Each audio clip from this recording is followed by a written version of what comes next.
I'm going to call it June 27th, 2022 City Council meeting to order. Can you please stand for the pledge?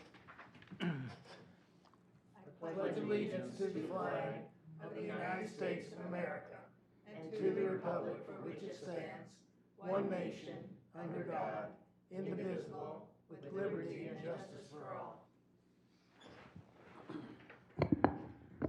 I'll make a motion to adopt tonight's agenda. Second. Motion made second. Discussion. All those in favor? Aye. Opposed? We have an agenda. Presentations. Anoka County Sheriff, Mr. Derek Peters. I should say Lieutenant Derek Peters. I'm sorry. That's fine. Sorry. Derek is just fine. Well, good evening, council. I think you probably, I hope you got the packet. I sent it this morning. I apologize. I was on vacation for the last 2 weeks. So, May had a total of 657 calls for service, which was a drastic increase from the last month of May, which was at 433. Our deputies responded to 5 thefts, 1 damage to property call, and deputies made a total of 8 custodial arrests for miscellaneous violations, and our traffic enforcement numbers resulted in the issuance of 29 traffic citations, 2 of which were a result from extra enforcement action we've been taking near the intersection of Highway 65 and Viking Boulevard Northeast. That was last week during that morning rush hour. We've been having some problems there at 65 and Viking with people running through that red light there. So it was good to see our enforcement efforts pay off in that regard. So some of our notable calls that we've handled this past month include a warrant arrest handled by Deputy Quam on 5/2 of 22. Deputy Quam observed a vehicle parked at the Cooper's Corner liquor store. The registered owner showed a gross misdemeanor warrant out of Isani County for failing to appear. Deputy Quam observed that the male in the vehicle matched the physical description of the registered owner, who in fact had the warrant. Deputy Quam contacted the male and advised him that he was under arrest for his warrant. The male was transported to Isani County and booked into their jail for that offense. On May 15th of 2022 at 7:21 p.m., Deputy Madsen was dispatched to a property damage accident near the 1600 block of Viking Boulevard Northeast. The reporting party stated that a vehicle had went into the ditch and was now stuck with several people standing near it trying to get out. On arrival, Deputy Madsen spoke to the driver, who showed signs of impairment and admitted to drinking earlier in the evening. Deputy Madsen asked the female driver to perform SFSTs, but she refused. The driver PBT'd a .228 while on scene and was subsequently arrested. The female was transported to the Anoka County Jail, where she refused all further evidentiary testing and was charged with the 3rd-degree DWI refusal. On May 24th, 2022, at 1:15, multiple deputies responded to an address in the 20600 block of Jewel Street Northeast on a report of a male shooting a handgun into the air multiple times. As ACSO staff arrived, several additional shots were heard. Deputies established the perimeter and witnessed the male walking back and forth between the service door of the house and the front door, the service door of the garage and the front door of the home. Deputies began giving verbal commands to the male from the street, and he eventually walked down the driveway to where we were positioned unarmed. The male was compliant and taken into custody without incident. During follow-up interviews conducted by ACSO staff, it was learned that no direct threats were made to anyone during the event. Our crime scene unit and criminal investigation division assisted with this particular call, and they ended up processing the scene, locating a number of spent shell casings which were within 500 feet of a permanent structure, which is in violation of state statute. The male was subsequently arrested for reckless discharge of a firearm and transported to the Anoka County Jail. On May 30th of 2022, Deputy Quam was dispatched to the 22900 block of Jackson Street Northeast on a report of a motor vehicle property damage hit and run crash. The reporting party stated that a black SUV hit a pole and left the scene. Witnesses directed the deputies to a nearby residence where they saw the vehicle involved pull into. On follow-up, Deputy Quam drove to the address and saw multiple people walking away from him in what he believed was an attempt to flee the scene. 2 people sitting outside the address denied any involvement and asked if ACSO had a warrant to be on the property. Deputy Quam later located the vehicle hidden in the woods behind the address. After some time, several people exited the house and began speaking with deputies about the incident. As deputies continued gathering information, A female arrived on scene advising that she had been the driver of the vehicle and had left because she was scared of what would happen to her if she had stayed. Deputies were able to corroborate her side of the story and all the events leading up to the crash and determine that she was in fact the driver. Deputies performed standardized field sobriety testing on the driver, but she was not intoxicated.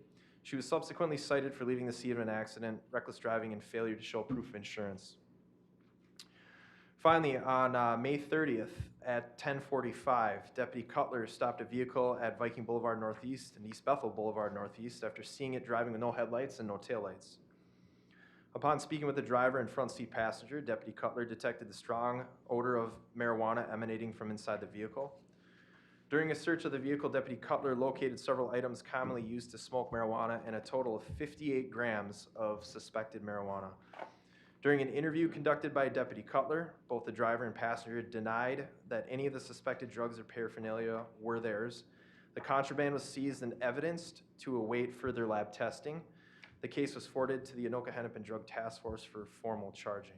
So, as in past months, again, we continue to see an uptick in the scam reports. The weather gets nicer and people are out and about, but I included our weekly report that is put together by our crime prevention analyst. Her name is Laura Landis. I don't know if all of you are involved in that email chain. However, she does a very nice job going into great detail on the complexities of some of these scams that we've been seeing. So I included it in here for your reading pleasure when you get a minute. But again, anybody, you guys get weird phone calls or anything of that nature, please hang up the phone and let us know about it. We like to document things and keep things on the front end of what it is that we do. So we want to know who's calling and making these phone calls. They just continue to come, and even more so last month. So finally, with the 4th of July weekend coming up, please be safe. Enjoy the good weather we're supposed to have, and give us a call if you see anything suspicious, please. Thank you so much. Any questions from the council? I have actually a comment. Yeah. I'm the Parks Department liaison, and we had a bus tour last week. Okay. And there were a couple of our parks members who live really, literally next to the parks, who have said there's been an extremely large number of vehicles in our city parks. This is one of them. Booster West is one of them. The other one is Bondi, and the third one is I can't think of the name of it. John Anderson, perhaps? John Anderson. Yeah. And just a request to kind of keep a little more of an Certainly. eye there. I'm assuming the evening hours and Evening hours and After. cars parked and young youth, as much as I hate to say that. Yep. And obviously past the Past time when time they should be out. Sure. Yeah, and I'll add that to our roll call sheet. We'll definitely get some extra personnel out there Thank you. throughout the summer months here. Definitely an uptick there as well. Say, Derek, I got one on that 500 foot from a permanent structure. Yes, sir. Is there any variance on that? I've had discussion with guys that say if the owner gives you permission, you don't have to be, it can be Yeah. 250 or. Yeah, you know what? We had our DNR personnel out there as well. We had a very large group of outside agencies that assisted us on that particular call. There was some information that we had prior to that it wasn't strictly just somebody shooting guns off on their property. So I believe there is a variance. However, I do not know what the stipulation is or what requirements you would need to have. I think written permission would probably be sufficient in my eyes. I just want to give these guys the rating. I always thought it was 500. Yep. I said it doesn't matter if it's a homeowner or you own it. But And I've heard both ways. Okay, So okay. I can do some checking. We can look into that, get some clarification on that as well. It's in our ordinance, and if you do have the adjoining homeowner's permission, or if it's firing across a property line, if you have that homeowner's permission, then that's acceptable. Okay. Sure. And Jack, offhand, off the top of your mind here, do they have to have a proper backstop and everything else as well to be shooting, or is that? If you're containing the round on your own property, no, Okay. but if not, then you have to have a proper backstop. Okay. Thank you very much for that. I appreciate that. Is there any questions from the audience? I have a Oh, couple I'm of sorry. questions too. My first question is regarding that warrant. When you guys apprehend somebody up because they have a warrant and they fail to appear or whatever, do they come up with all kinds of excuses I didn't know, or I couldn't go because, and expect you guys to let them go and you have to explain, or? Yeah, certainly. I think a lot of times you'll get the excuse that I wasn't notified or I moved and I didn't get it in the mail. And that's certainly a viable reason why you wouldn't know when you had to appear in court. However, you know, accountability is huge in our business. And, you know, if somebody was charged with a crime several months ago, you know at some point you're going to have to come in and answer for that. And I think to me, as long as I've been out on the street, that's just that reason that I moved and I just didn't know wasn't good enough, and it can't be good enough for us to make sure that we're bringing these people in front of a judge when they need to be seen. So My next question is about the lab testing of drugs you guys do, because you've mentioned that several times. Do you know what the result, do you guys get the results of those, or do you know if there's been fentanyl found in marijuana and other stuff in our area? yeah, you know, I wouldn't be notified personally. The deputy would. The deputy that made the arrest, essentially what they do is they seize the evidence and they put it in a locked compartment away from our Tri-County Forensics Lab, who is in charge of our testing. So once the Tri-County Forensics Lab does the actual testing, it's above and beyond what a presumptive test is what we'd use out on the street, which is a NIC kit. They do send a PDF copy of the results back to the deputy.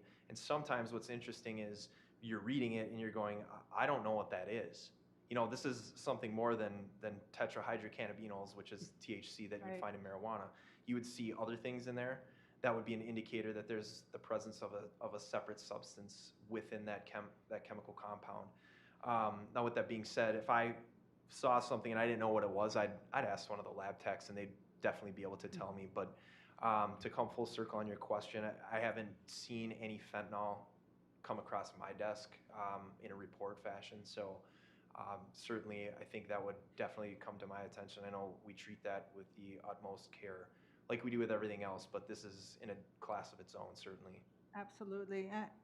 I'd like to know if it's found in our town or county or Certainly. anything, and so the people can be more aware, because it's so dangerous, and I'm hearing more and more of, you know, poisonings from fentanyl and stuff like that. So, and then my final thing is just a comment about the light on 65 going southbound. That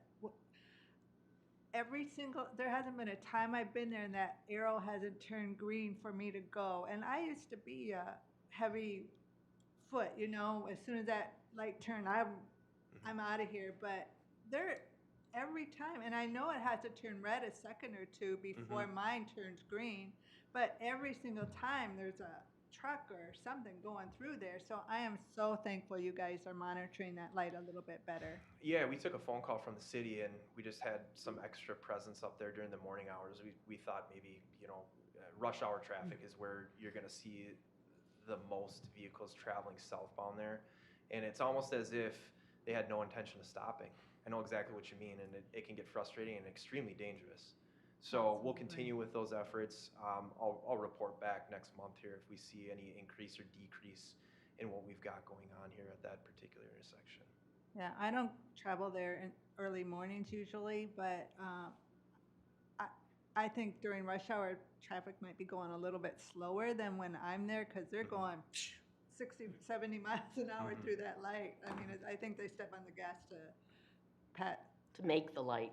to make a light that's already red. Yeah, correct. That's right. All right, well, thank you so much. That's Thank all you. I have. Thank you all. Thank you. Thanks, Derek. Fire department report, is that Mr. Mark Deschamps, the fire chief?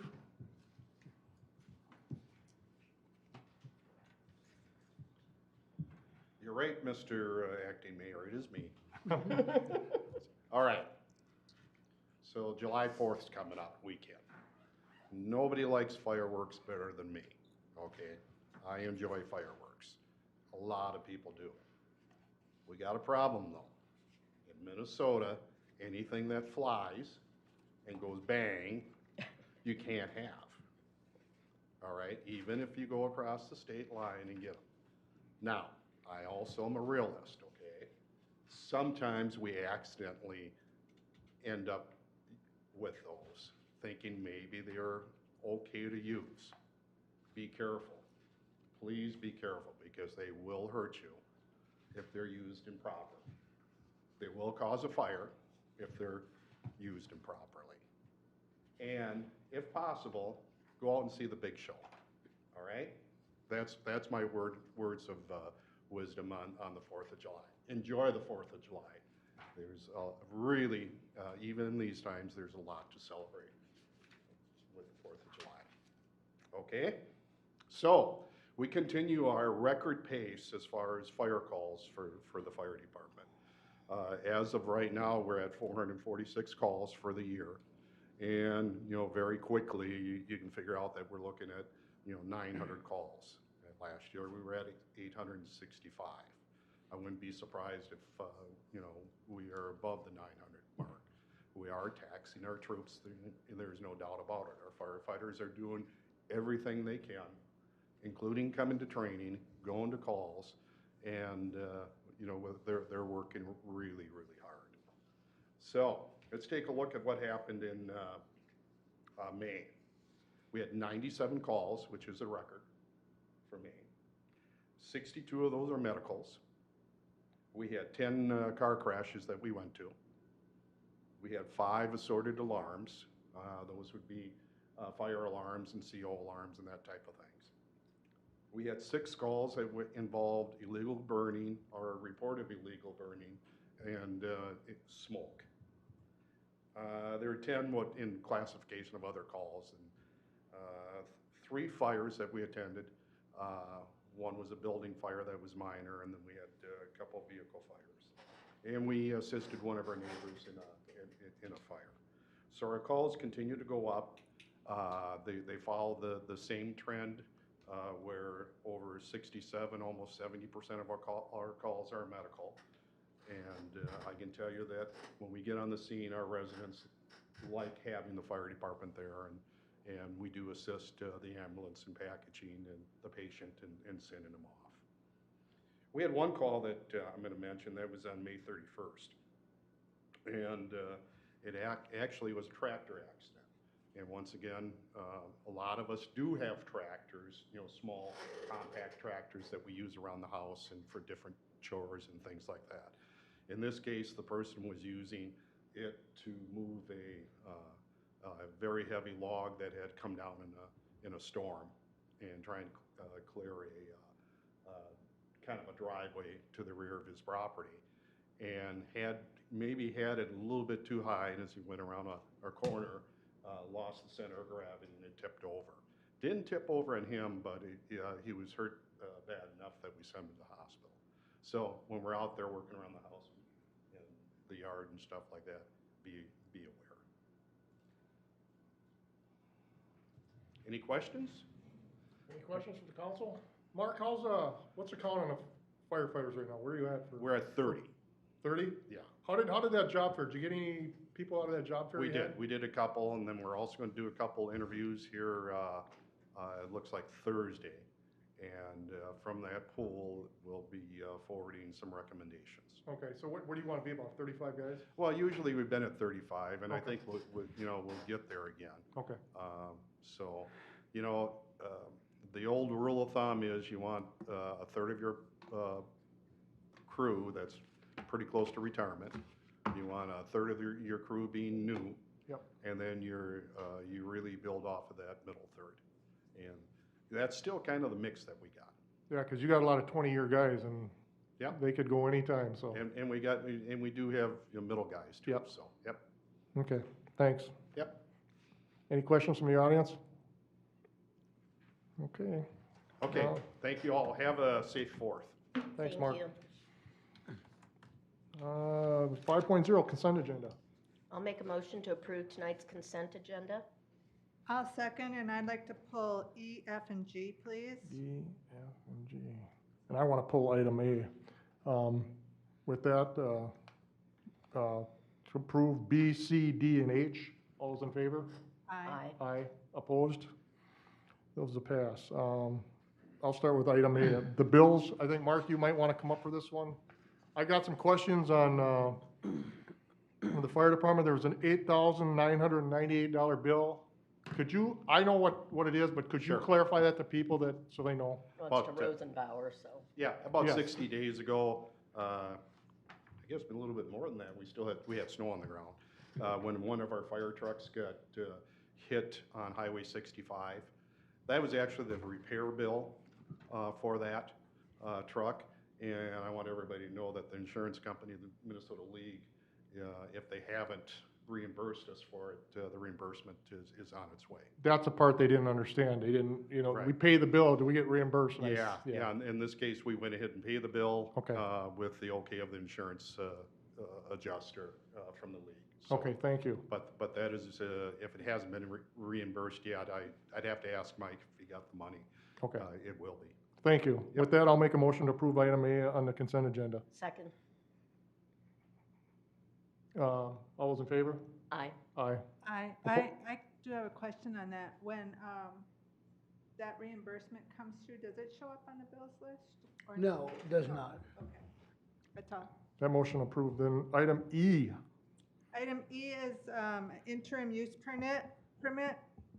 And I just have a question. Is this still going to be an annual thing? Or now that he's had his first year, can it be more than 1 year that he's approved? It will be for 3 years. This is for 3 years? Yes.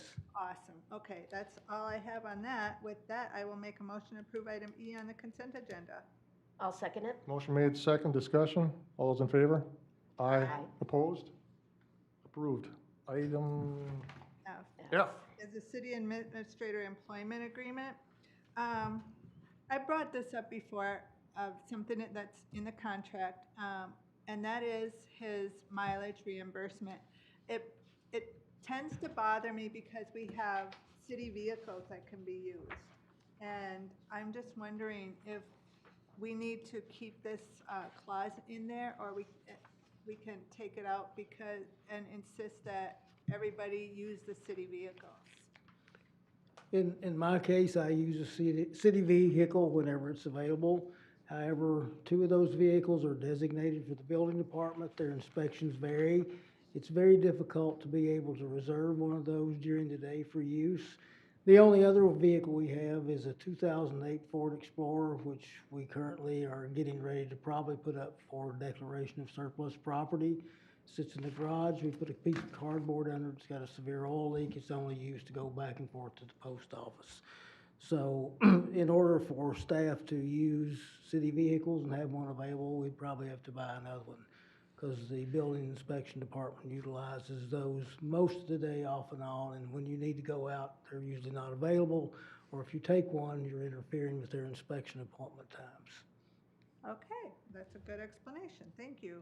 And with Mr. that, I will, Mr. Acting Mayor, I did want to make one comment on this for the benefit of the record and the public. At the last meeting, the city council held a closed session pursuant to Minnesota statute 13D.05 subdivision 3A to evaluate the city administrator.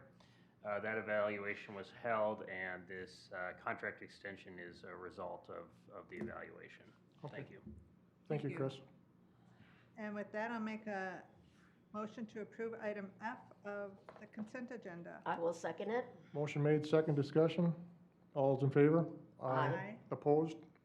Item F passes. Item G. Okay, and I just have a question. This is regarding the Bondi Parks surplus. And I am just curious, is it surplus or is it going to be disposed of? It will be disposed of, but we just need to declare that surplus equipment so we can write it off the books. Oh, because to me, surplus means it's gonna be surplus and you're gonna try and sell it, but, We will sell it for recyclable materials. That's the only value we have. We've tried in the past to reuse this stuff, but once you disassemble it, it's very hard to get it back. Some of it's unsafe, parts aren't available for it. At one point, there was a program where these used playgrounds were used and sent overseas to be used, but nobody's interested in that anymore, so. It costs too much money Yeah. is what Yeah. we were told when we were on the Yeah. tour. yeah, and And I mean, if we sold that, Jack, would we be liable? If somebody- No, We wouldn't, no, there's no. no. Not through that okay, program. Not through that program, there's Okay, a okay, waiver of liability on that, but there's just no demand for it now. Okay. Because the cost of shipping and everything else, getting it apart and reassembling, it's not worth what the value of the structure is. Yeah, and the condition of Yeah. our playgrounds are Yeah. not good, but I just didn't understand why the word surplus was in this. All right, with that, I will make a motion to approve item G of the consent agenda. I will second it. Motion made, second discussion. All those in favor? Aye. Opposed? Item G passes. No new business, department reports. Prairie Hills Final Plat, TH Construction of Anoka. Thank you, Mr. Mayor. Mr. Tony Hennon requests that the final plat be approved for the Prairie Hills plat, which is exhibited in attachment 3 in your packet. The developer is required to meet all the conditions set forth in the resolution in your packet prior to filing the final plat with Anoka County. Park dedication fees for this plat are based on 10% of the taxable market value of the undeveloped property. This calculates to $30,700. Staff requests City Council approve the final plat with the conditions set forth in attached resolutions 2022-42. Motion? I'll make a motion to approve Resolution 2022-42, the final plat of Prairie Hills for property. The legal description's not there. I'll second. Discussion? I see Tony's here. Tony, do you want to come up? I just gotta, I want to know if you got a timetable, if that's no big deal. If it's this year or next year, or, so people, can you state your name and address, please? Tony Hennon, 3421 208th Lane, Oak Grove, Minnesota. What, is it you gonna start this year, or? We're trying to, Okay, with this economy thing. I know, we're I know, just- I know. I'm kind of floating Okay. a little bit now. We got all our bids in pretty much, and okay. Strandlin's gonna do the dirt work, so we're Okay. probably gonna start No, this year. people have been asking me, when are they gonna start? When are they gonna start? And I Yeah, said, I don't well, know, so. We need approval first. Okay, well, you're gonna get it. I think you're We're gonna get waiting it. for you right now, Yeah, so I think it's you're not gonna- on me. I think you're gonna get it. I think you're Yeah. gonna get it, Tony, So, yeah, we're gonna start, it's probably pretty much this summer, and we'll get going, and Okay. I don't know if we'll get it all finished this year, if I'll just get it close. It just kind of depends on what's happening with the Okay. economy, so. Okay, thank you very Yeah, much. thank you. Well, to the motion. I have no further Motion made, discussion. seconded. All those in favor? Aye. Aye. Opposed? Aye. That motion passes. Final plat is approved. Thank you. Thanks, Tony. Let me see, next is a fire code variance for 18689 Buchanan Street, Rogers Rod and Custom.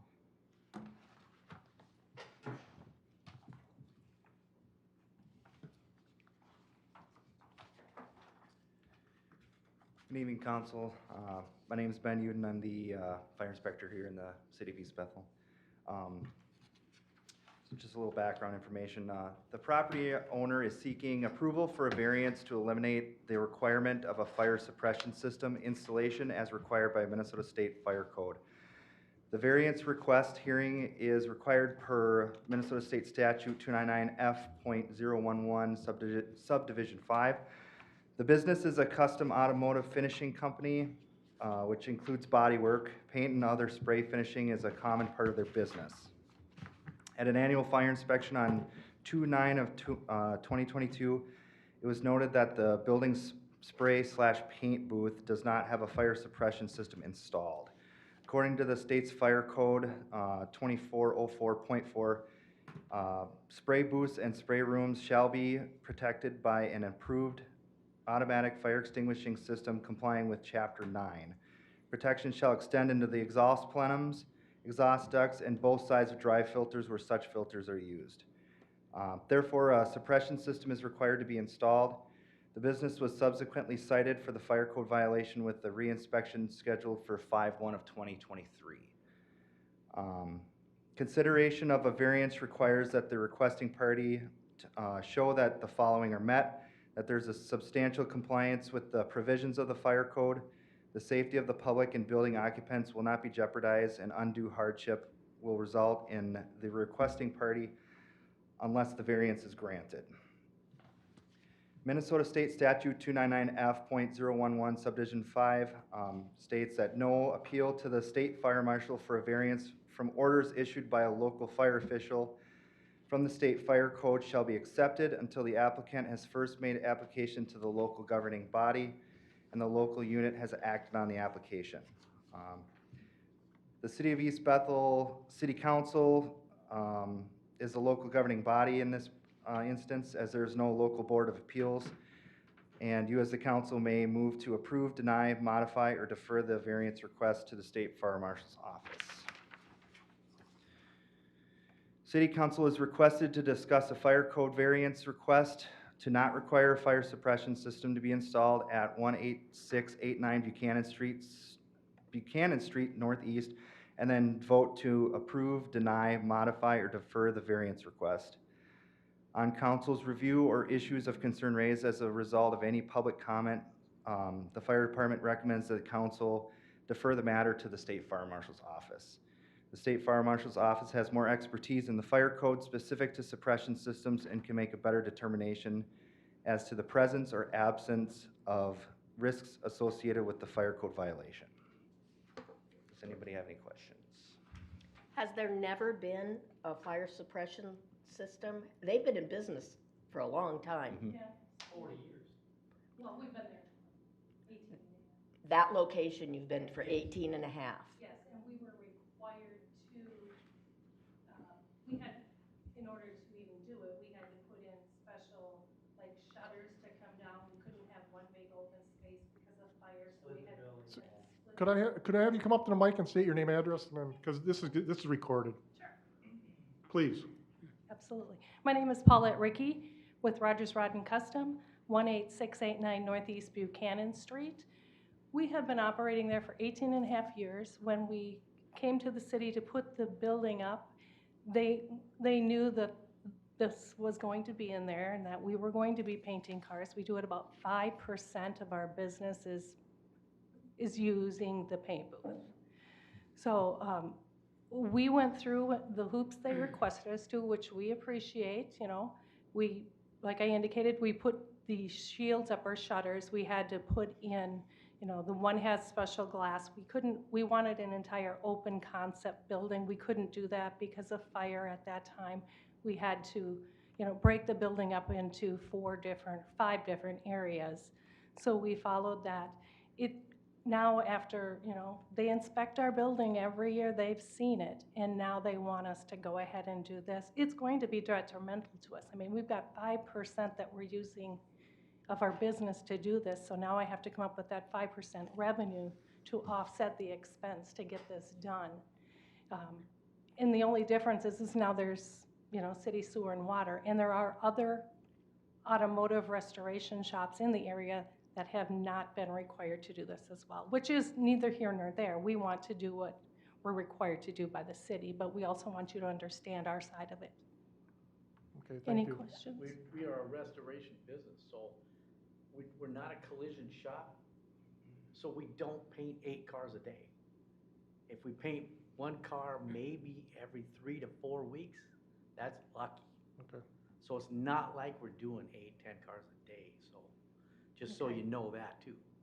And that's what we went into this business in that building there to begin with. So And you did build that building yes, with for the this city, restoration for this business. restoration. Hot rods and restorations. Okay. And you do have fire protection walls or something. Yes, it's So all brick. I don't see why you would need extra, especially if it's been 18 plus years and Yeah. you've been inspected and passed and. Is this a new ordinance, Ben? Is this a new ordinance? And why did it change? Well, I'm gonna ask the fire inspector if this is a new ordinance that, So this actually has been in the code for quite some time. It might have just been something that the prior inspectors before me either missed or didn't want to deal with or didn't have the time. you can't answer, because I you've only can't been answer here that. a year, right? I've been here, yeah, I've been here almost a year. So. Almost a year. Yep. Okay. Okay, and it's not a new ordinance. Do you know the year the ordinance, that it became? I don't You know don't? off Okay. the top of my head when it was adopted into the fire code. Okay. All right. I'm gonna make a motion to, accept the variance for them not having a paint booth fire suppression system.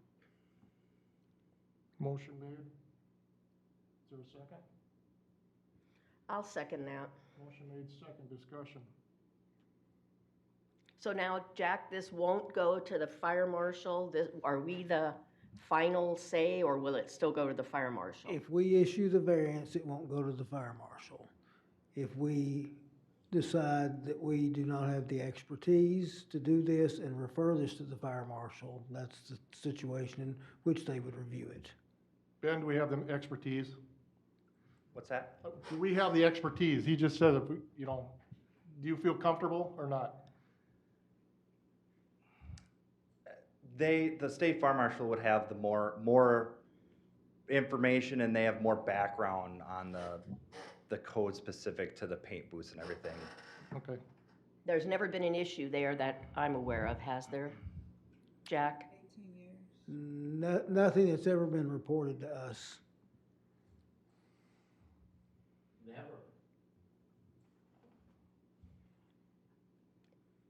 Fire chief, do you have any comments?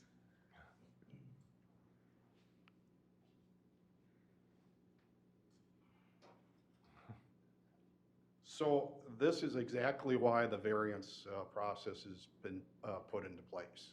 Okay. Okay, so the owners have gone and completed initially during construction and continues to have extra protection in it. So if the council feels comfortable with that, then the council should grant the variance. Mark, how about the other two paint bodies? Those are different applications too. Okay. You gotta remember that. Okay. So it's, you know, this is case by case, Okay. you know. But I'm just, do they have paint or, I don't believe they do. okay. Because I know there's two other ones in Yeah. the city here, so. So, you know, these are ones, you know, that, you know, that's why we have the variance, so we Yes. can discuss it, Okay. you know, so, yeah. I'm comfortable. Yeah.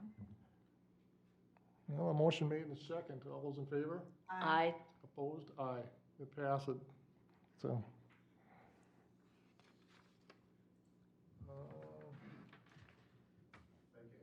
Next up is city administrator and July work meeting agenda.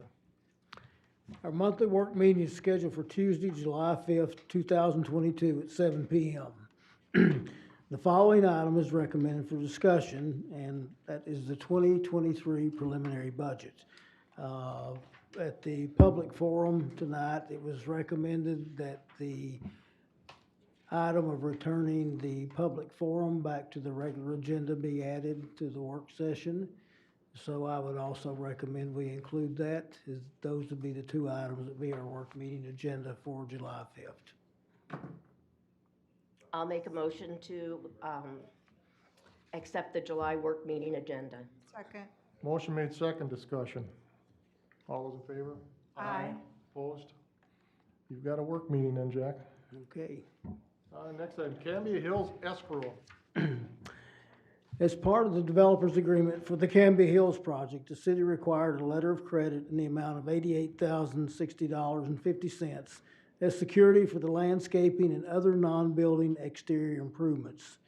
Canby Hills was informed by their bank that in lieu of the letter of credit, a cash security would be needed. Canby Hills requested that the city accept a cash payment in lieu of the letter of credit. The city accepted a check from the Hills Youth and Family Services in the amount of $88,060.50 as an escrow for the project on December 1st, 2018. Prior to the closure of the facility, this fund was reduced to $28,845.38 through drawdowns to cover escrow payments for legal, engineering, and required landscaping improvements. The itemized outstanding balance owed the city in this amount is $54,965.61. The city was in the process of collecting these amounts when the state COVID mandates became effective on March 16, 2020. Due to the pandemic, licensing difficulties, Minnesota Department of Health rate adjustments, staffing challenges, and restrictions on the patient census, This significantly reduced the cash flow required to keep the facility operational. The city was made aware of the financial difficulties suffered by Cambria Hills and worked with them to keep the facility open by delaying the payment of the park dedication fee to correspond that to no later than the issuance of the certificate of occupancy, which is a requirement spelled out in the developer's agreement. Timely approval of the drawdown from the escrow funds for required payments for the landscaping work and securing CARES grant monies for their operation. In spite of these efforts, the facility closed on June 11th, 2021 and went into receivership on July 6, 2021. The city has been working with the receiver, Certus Financial, for the release of the escrow funds remaining from the Cambria Hills agreement.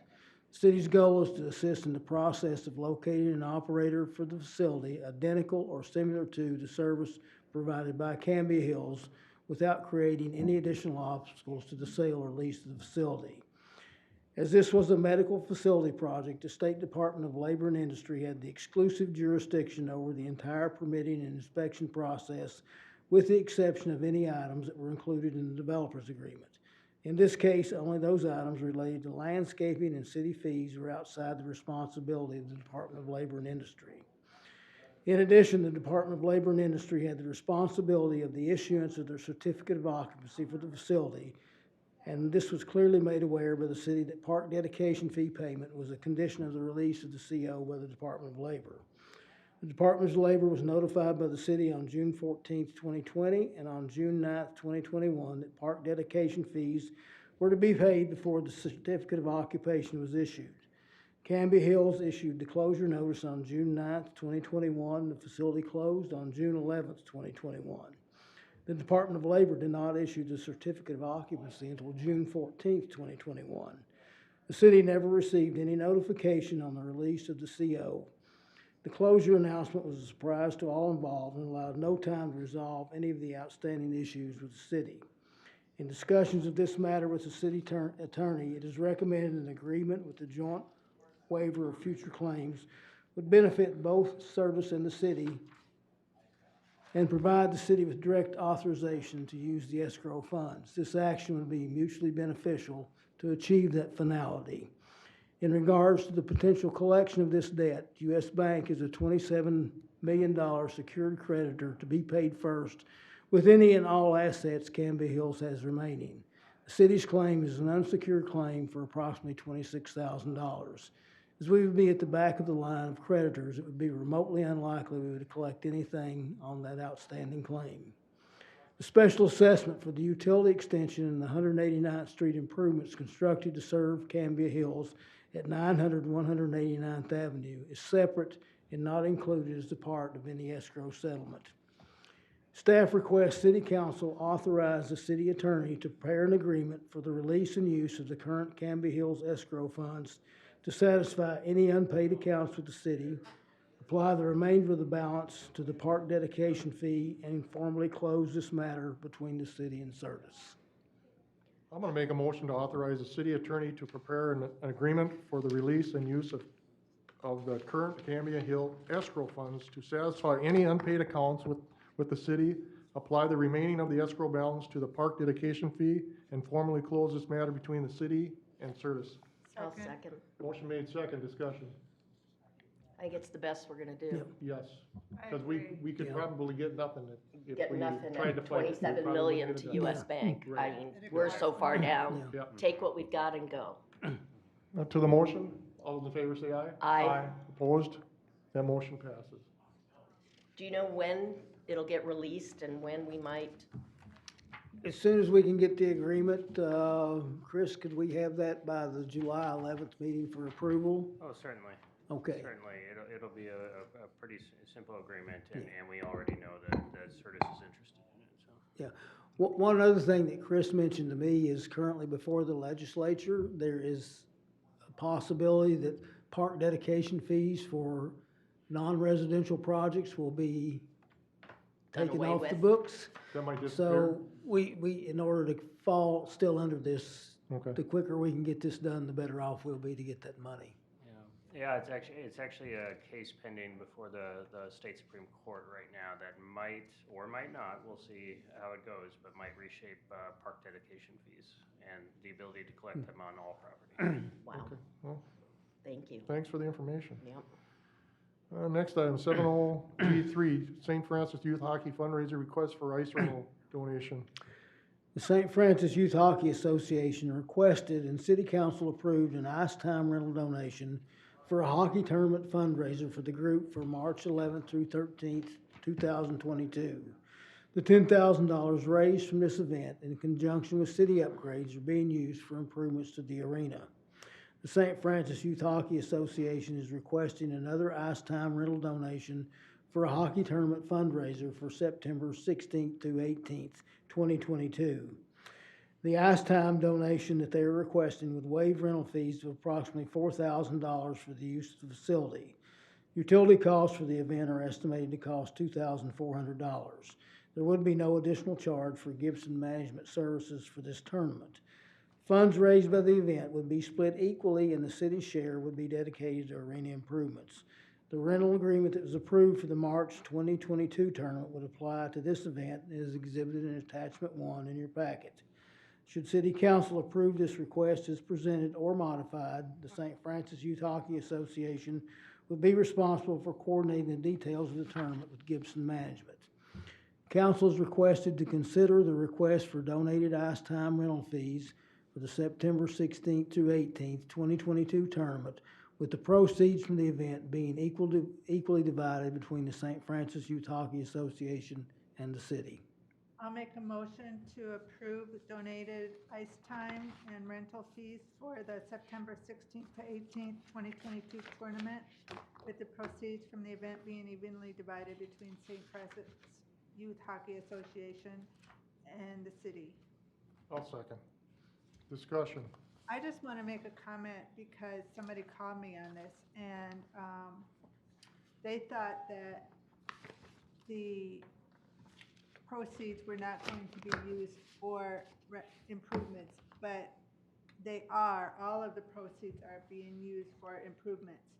Now, my question is what the city's half going to be, or portion going to be used to improve the ice arena too, or is it going to be something else in the budget? The city's portion is going to be exclusively dedicated for improvements. St. Francis' share will be used for their own group's cost. So we don't know what they're using theirs for. We know what we're Yes. using It's ours for for. improvements. Is it? Yeah. You It talked to said them? in here- It says in here it's strictly for improvements, right? No. No. This is just for the No, ice time. This is just that their share, they want to use that fundraiser money to help their organization. Yes. The previous one, all of the money was used for improvements. On this one, half the money will be used for improvements. But it will be more if it's the same, they raise the same amount of money that will be for our cost for the ice time donation. Okay. I'm a little disappointed that they're not going to use it for improvements, but Yeah, I thought that's why this tournament was set Yeah. up for Well, improvement, so I was kinda disappointed too, I so. think that's what we all were. And that's Yeah. what we were Yeah. discussing. Yeah. That's why we Yeah. tabled I it mean, the last time. We've got an account set aside of 100-some thousand, but why should we keep throwing 60 and, you know, why shouldn't they be helping out a little bit, so. That's why I thought they'd throw whatever they made for helping again, so. Yeah, I talked to them and they said, you know, they had some expenses that they needed to cover but they would be willing to split the proceeds equally with the city. So unless we wanted to put some additional conditions on this, that's what we're considering tonight. Yeah. Well, I'm sorry, go ahead. sorry. Nope. I think we spoke at the same time. My only thing is, I don't want after this next year, I don't want them coming and saying, oh, we can't stand this about it, or this needs to be fixed, or that needs to be fixed, because they're raising money and then it's not gonna get fixed, because there's a lot of improvement that needs to be in that place still, even after this little bit that they fixed. I mean, there's tens of thousands of dollars. Oh, there's gonna be a few years of work here, I think. Yeah, and currently we're scheduled to probably put in about the same amount that we're doing this year. Next year. Next Next year. year. Correct. And, you know, if they wanna do a tournament the following year, maybe the conditions for that be that all their proceeds go toward matching or utilizing those funds to leverage our monies for those improvements. Absolutely. So it's $6,400 Yeah, holding this tournament or early something. now, instead of later, might Yeah. draw more people and might make more money, so. See, last year was at the end of the hockey season, so. Well, and we had to extend the ice. This Yeah. year, we're just Yeah. getting the ice started, Yeah, so they it's put it like a good, week- yeah, A week it's, before this, Yeah. so. it's good, a good check of the ice and whatever else needs to be done, so. Okay, I am disappointed also, but yeah. half of it's better than Yep. none of it, and it's a good agreement. It's a good working agreement with them. Well, to the motion, all those in favor say aye. Aye. Opposed? That motion passes. Staff report. I have nothing else to add, Tim. I like it. Suzanne? I don't think I have anything either. Wanda? Oh, goodness. A couple weeks ago, I got the pleasure of going on a park tour with the Parks Department on a bus tour. Hottest day of the year. Thank you, Nate, you got an air-conditioned bus. We went and we toured about half the parks in the city, looking at parks that needed some improvement and what's on the slate for the upcoming years. And we went and looked at Bondi Park because, you know, that's coming out. Really interesting. I didn't realize how many little neighborhood parks we have in this community. Lots of little neighborhood parks that are really well taken care of and have good amenities in them. But there is some improvements to be done, as usual. I want to wish everybody a happy and safe 4th. Be safe out there. Have fun, but be safe. And lastly, on behalf of all of us, I'm sure I'd like to offer my condolences to Steve and Carrie and the loss of their mothers, and our thoughts and prayers are with you. I've got the same thing, same thing with Steve and Carrie, and then, wish everybody a happy and safe 4th. And today, I got to be the victim. The fire department did vehicle extrication. I'm impressed with our fire department. They're very professional. I got put in a car. They told me what, the teacher told me what kind of pains, and these guys, I'll tell you what, they took that car apart, took the doors off, took the roof off, and put me on a backboard and got out of there. I'm totally impressed with this fire department. Sorry to say, we got one hell of a fire department. I hope it stays that way. So with that, that's all I got. I'll make a motion to adjourn. Second. Motion made, second discussion. All those in favor? Aye. We are adjourned.